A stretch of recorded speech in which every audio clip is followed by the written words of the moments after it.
Hey guys, welcome back to another video. This is the Hoosier GNCC 2022 in Indiana. I had a great time. There was a lot of people and I got 10th overall and first in class. So right here off the start, I got to the first turn first, but then Braden Baylor, the 154 rider, got in front of me, and so did the person to the right of me. You can't see him right now though. I get him back right here, and then my goal is just to get as much of a gap on Braden, or at least pass him before the moto section, because he does a lot of Lorettos and motocross training. So he takes a bad line, I get around him, and I just kind of go from there.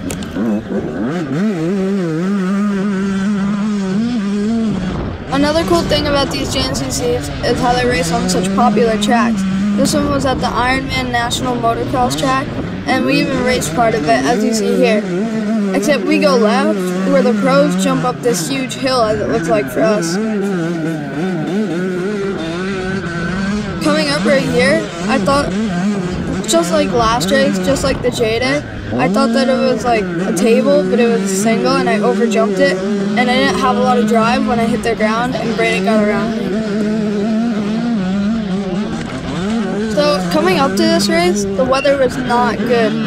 Like a couple days before, on Tuesday of the race, like Tuesday before the race, they called all the GNCC workers, and they were going to decide whether they were going to cancel it or not. But it dried up so much by the time it was our race that it was actually like the best conditions some people said that Ironman's ever had. So in front of me is Braden, and our battle really lasted like the whole first lap. And here he gets hung up with some lappers, and then I get hung up with those lappers too. And lappers at the GNCC, the farther up you start, the less there are. But there's definitely a ton of people at the GNCCs. And I started on the third row, so I had two whole classes of people, which is probably over 40, maybe 50 people in front of me. And 40 of them will probably pass, or maybe not 40, like 30. And it affects you a lot on the first lap because it spreads out the lead. And as you can see, Braden's getting a little bit farther away from me. And also on like the hill that we just went up, you saw someone stuck on it, or not stuck, fallen. This early in the morning, you can barely see anything. As much as you can see on the GoPro, half of what you can see on the GoPro is what I can see in real life. Because the sun glare is really bad. It's shining right into my eyes. And sometimes you're going up these hills and you'll hit a root that you didn't even know was there and just launch you off the bike. So right here, Braden kind of gapped me a little bit because I couldn't get around some lappers, and I'm putting my head down and just trying to catch back up to him. And you'll see in this mud section coming up, I do. And then we start battling again.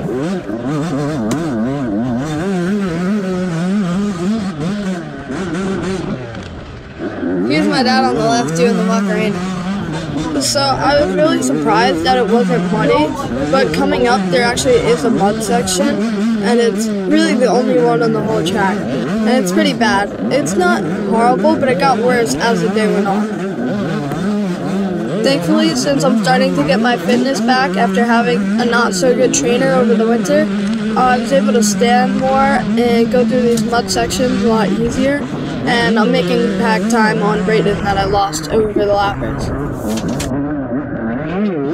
Even though the sun glare was bad, thanks to my spring forks and my linkage in the back and factory connection doing my suspension, I really didn't get bumped around that much. Right here is the only mud section, the one that I was talking about earlier, and it's where I made up a lot of time on Braden. As you see, I catch up to him right here, and the battle begins again.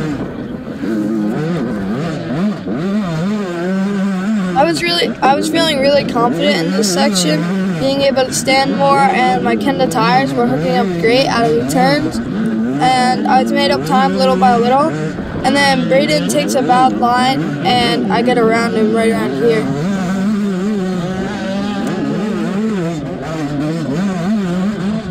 Another one of the great things about having so many passing lines and so many lines at the GNCCs is that it gives way more opportunities to pass than a race that doesn't have a lot of lines. Like, some lines might look better, but they're worse, or look worse, but they're better. And it just makes passing lappers and people in your class a lot easier. So at the end of the video, we put the top 20 overall for the youth and the top 20 overall for the main event. So if you make it all the way there, then you'll get to see those. Right here you can see I'm just taking whatever line Braden isn't taking, and I'm trying to do whatever I can to get around him, because I got my speed and my fitness back from the winter, and my bike feels really good, and I just want to get in front of him and go as fast as I can. Later in the video, we didn't know that we would have to stop. We didn't really know whether we would or wouldn't, and we were leaning towards that fact that we didn't. But I had a big enough gap that we decided we would. And when we took off the gas cap, it almost ruined my whole race. And if you stay tuned, you'll see why.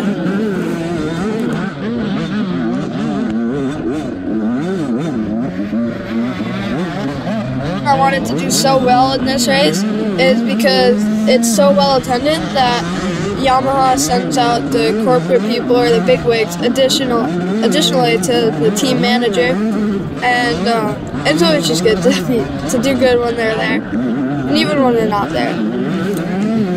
So if you guys made it this far in the video, please don't forget to like and subscribe.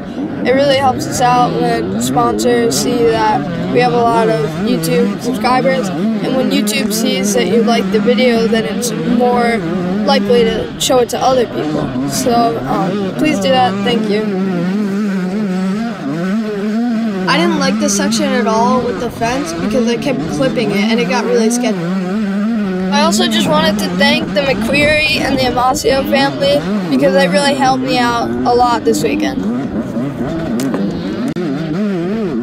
Coming up at the bottom of this hill, there's a really slippery bridge because the bridges were a little wet from the dew in the morning, and it was a little scary because your tires wouldn't hook up on them because they were just like flat wood. And here's where I pass Braden. He goes to the left around that tree. I take the right. It's a little bit of a better line, a straight shot up the hill, and that's the last we see of him. Here, I was able to stretch my gap out, my lead out by a little bit each lap. Although the battle is done in about 30 seconds or so, we're going to show just highlights of the whole race. So this race I was doing and did the best I've ever done at a GNCC. I started, at one point in the race, I was 8th overall, and I finished 10th overall, which is still my best finish. And I'm happy to know that I'm fast enough now that I've got my fitness and everything back to be with the top 10 guys. Traditionally, I usually don't do that well at Indiana, so it was good to do well finally this year and just prove that I could. This was really the only stream crossing, and it wasn't horrible.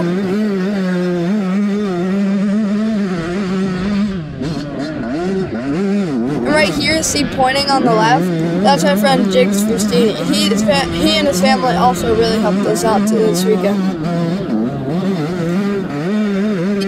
He actually broke his wrist though, so hopefully he gets back soon and that he can be racing with us again. So going through that river crossing, I never knew what to do because if I went fast, then I'd get water all over my goggles and my camera and I'd have to pull a tear off. But if I went slow, then I'd be losing time and Brandon would start catching up. So the first couple laps, I was going faster and I kept wasting my goggles. So eventually I did need to get a new pair, which is actually like the first time I've needed to get a new pair in years. I've only had to get it 3 times in my life, thanks to my Scott goggles. And then I also had to, it kind of slowed down going through the water section once we kind of had some distance between Braden and I towards the end of the race. So I didn't really get my goggles that wet. So the first lap of the race, we bypassed the finish because there's so many people that'd be a clog up. And right here, you see these 2 kids blew through the ribbon, and I almost bypassed it on the 3rd lap on accident. And if I would have bypassed it, who knows what would have happened, because they wouldn't have had my score. They might have not even counted that whole lap. Here's where we did change our goggles, and I got a fresh pair of Scott goggles on now. So when you're racing, when you go through the finish, it doesn't tell you what place, it tells you what place you're in, but it doesn't tell you how far ahead you are from the person behind you, because it doesn't know that yet, because they haven't come through yet. So my dad was there with a pit board, and he would write how far behind, or how far ahead I was. And that was good, because it let me budget myself if I knew that I didn't need to push as hard as I was pushing. But I still kind of pushed. And right here, there's like a really tough hill climb, and there's a bunch of people stuck. And I actually just jumped like off the trail and kind of into the woods, and you saw all the people running away. So back to what I was saying before about how you can budget yourself if you know how far ahead of you. Sometimes it's not that you'll push less, but you might not take as many risks, like jumping in front of someone or taking a hard hill line like I just did. I took that hill though because we ride hard hills all the time and I wasn't really scared. Oh, and there's Alex, Mr. Amasio. He was cheering me on the side trail. So the whole town, it was cool. The whole town kind of like supports Ironman, and like on school like digital signs and other things, there was like welcome racers. Oh, and here's our great friend Frank Messina, who's always helping us. He came over to help us with the gas. He ran over and helped us. And right when he took the gas cap off, it came apart in his hand. And we were scared that since it fell on the ground, that maybe some dirt was going to get in the tank and it could have ended my race. But it was fine, and I did make it to the end.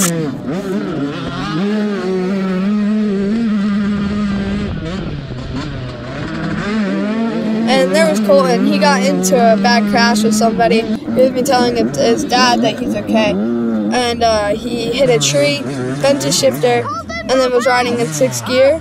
So he burnt out his clutch and was stuck there, sadly. Anyway, guys, thanks for watching the video. Here's the podium speech. See you in the next one. Ryder Sigety! Yeah, Ryder!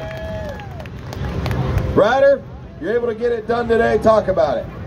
So I got off to a pretty good start in 2nd place, like Brandon said. We kind of battled for the first lap, and he took a bad line. I got around him, and I kind of put my head down and tried to get away from him as much as I could, and kind of especially out lap by lap. What's the goal moving forward, heading into John Penton? Hopefully to ride like this again. That's a pretty good goal to have. Can't get much better than this. Top place on the box. You got a lot of people that helped you get up here. EBC, Moto,